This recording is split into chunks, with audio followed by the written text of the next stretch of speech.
आजकल के नौजवान जायदादें बेचकर कर्ज लेकर मकानों जमीन गिरवी रखकर बैरून मुल्क जाने के लिए 50-50 लाख रुपए तक खर्च कर रहे हैं। अगर आगे कहीं पहुंचते हैं या रास्ते में ही मार दिए जाते हैं, कहीं पहुंच भी जाएं तो एंट्री के वक्त मुश्किल होती है। 50 लाख खर्च करके भी जॉब मिलने की कोई गारंटी नहीं होती।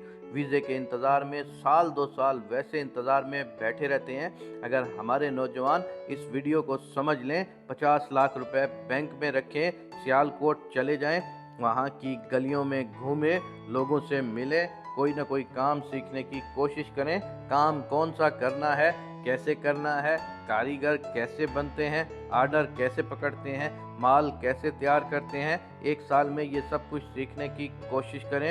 अपनी जेब से एक पैसा मत लगाएं, बल्कि सियालकोट में जो शोबा अच्छा लगे उसमें मुलाजमत कर लें। तनख्वाह कम मिले तो भी गुजारा कर लें। आप काम सीखने गए हैं, ना कि कमाई करने। अगर एक नौजवान वहाँ एक साल मेहनत कर ले, कुछ सीख ले, तो उसे बैरून मुल्क जाने की ज़रूरत ही नहीं रहेगी।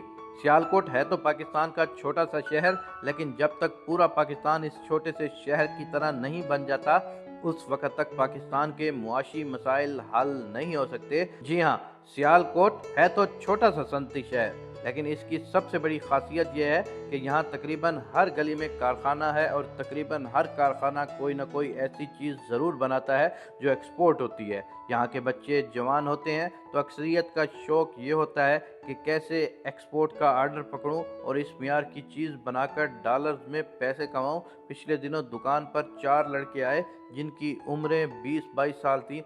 एक लड़का 30 के करीब था और वही इन सबको लीड कर रहा था। वैसे तो वो जराही के आलात बनाकर एक्सपोर्ट करते हैं, लेकिन उस लड़के ने नर्सिंग इस्तेमाल के लिए एक पाउच का आर्डर भी पकड़ लिया था।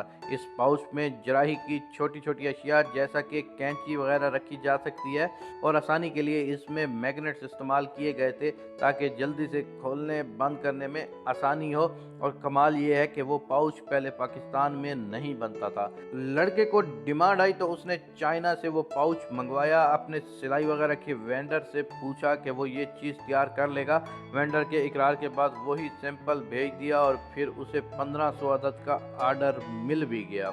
मैंने सियालकोट में 8-10 दिन गुजारे हैं। हर गली में कारखाना मौजूद है। कारीगर बहुत नफासत और तेज़ी से अपने हुनरमंद हाथों के ज़रिए आलात बनाते नज़र आते हैं।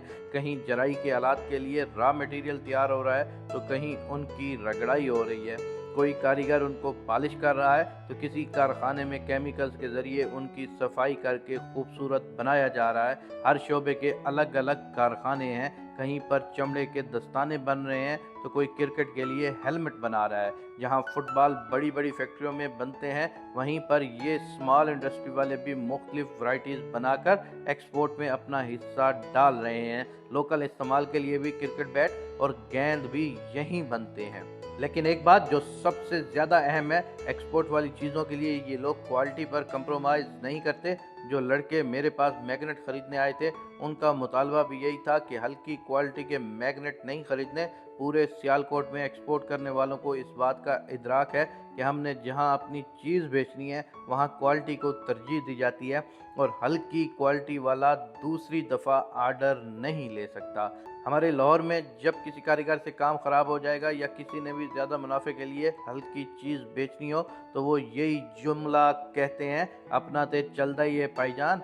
दुनिया को चीज़ों की ज़रूरत है तो उनकी डिमांड हम क्यों ना पूरी करें। जैसे सियालकोट वाले सोचते हैं, हम भी उनकी तरह क्यों ना सोचें। एक मर्तबा गैर मुल्क जाने से पहले आप ज़रूर पाकिस्तान के अंदर रहकर कारोबार करने का ज़रूर सोचिएगा, अगर आपके पास इतना पैसा हो जो आप गैर मुल्क जाने पर लगा रहे हैं। दूसरे नंबर पे बात यह है कि पाकिस्तान में रहकर आप पाकिस्तान की हर खुशी गमी में शरीक हो सकते हैं।